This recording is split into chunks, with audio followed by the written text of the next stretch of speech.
केवल शिवरात्रि के दिन करने का होता है। कहते हैं जिसका व्यापार ना चले, व्यवसाय ना चल रहा हो, बहुत ज्यादा कष्ट में जीवन निकल रहा हो और बहुत ही ज्यादा तकलीफ हो रही हो, तो धतूरे को हल्दी में डुबोकर शंकर भगवान को शिवरात्रि के दिन रात को 12 बजे समर्पित करें। उस धतूरे को वापस उठा लाएं 5-10 मिनट के बाद, श्री शिवाय नमस्तुभ्यम बोलकर लाल कपड़े में उसको बांधकर व्यापार वाली जगह में कहीं पर भी उसको बांध दिया जाए। व्यापार पीछे नहीं हटता, व्यापार अग्रण्य भाव में बढ़ता चले जाता है। महाराज, उस धतूरे को केवल परंतु शिवरात्रि के दिन रात को 12 बजे ही किया जाए, हल्दी में डुबोना पड़ता है।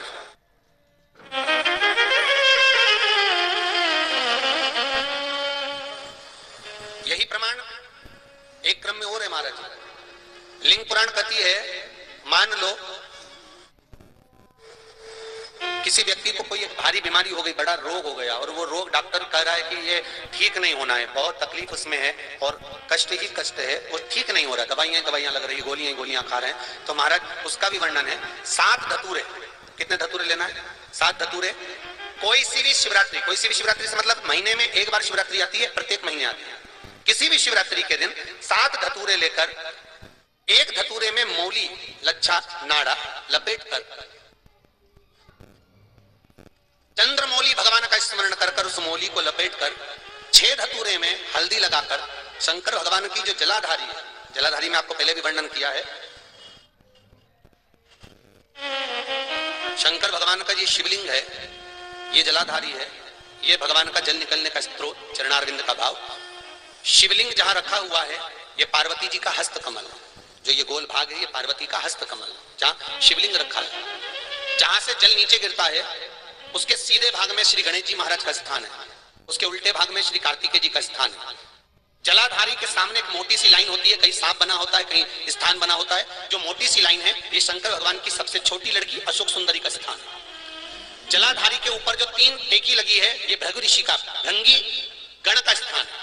इसके ऊपर जो कलश है, कलश में जो पानी भरा जाता है, वो पानी जो बूंद बूंद नीचे गिरता है, ये शंकर भगवान की 5 लड़कियों का स्थान है। जया, विषहरा, सामरीबारी, दोतली और देव, ये 5 लड़कियों का स्थान है। शंकर भगवान का संपूर्ण परिवार शिवलिंग के सामने से, जहां से जल चालू होता है गिरने के लिए नीचे की ओर जब जल जाता है, उस स्थान पर भगवान शंकर के सारे गणों का स्थान है। फिर जब जल बहकर सामने की ओर जाता है, जितनी दूर तक जल जाता है उतनी दूर तक भगवान शंकर के उस जल भाग को ग्रहण करने के लिए 33 कोटि देवताओं का स्थान है। इसलिए उस जल को हम लांघते नहीं है, क्योंकि वहां 33 कोटि देवता विराजमान रहते हैं। महाराज, तो जो बीमारी डॉक्टर ने बता दी और बहुत बड़ा रोग हो गया और शरीर में कष्ट है, ठीक नहीं हो रहा, चाहे लीवर से जुड़ा हो, चाहे किडनी से जुड़ा हो, चाहे कैंसर से जुड़ा हो, और मान लो शरीर में कहीं गांठ भी हो गई है और वो मिटी नहीं रही हो, तो महाराज निवेदन है 7 धतूरे, एक धतूरे पर मौली लपेटकर वो शंकर जी के शिवलिंग के ऊपर चढ़ाना। 6 धतूरे, उसमें से एक धतूरा भगवान श्री गणेश जी का स्थान, दूसरा धतूरा श्री कार्तिकेय जी का स्थान, तीसरा धतूरा अशोक सुंदरी का स्थान।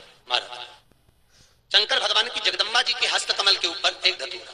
अच्छा, एक धतूरा जहां से जल नीचे की ओर बहकर जा रहा हो, पानी जिस जगह से नीचे गिर रहा हो, बिल्कुल वहीं पर एक धतूरा चढ़ा देना है। उस धतूरे को चढ़ाने के बाद वो धतूरा वापस लेकर आना है। अवधूतेश्वर महादेव का नाम लेकर या चंपेश्वर महादेव का नाम लेकर उस धतूरे को, जो बीमार व्यक्ति है उसका स्पर्श कराकर बेलपत्री के पेड़ के नीचे पटकवा देना है। महाराज, धीरे धीरे रोग में आराम मिलना प्रारंभ हो जाता है, औषधियां धीरे धीरे समाप्त हो जाती हैं और व्यक्ति स्वस्थ हो जाता है। ये केवल शिवरात्रि के दिन ही होता, 12 महीने शिवरात्रि आती है, आप किसी भी शिवरात्रि को कर सकते हो।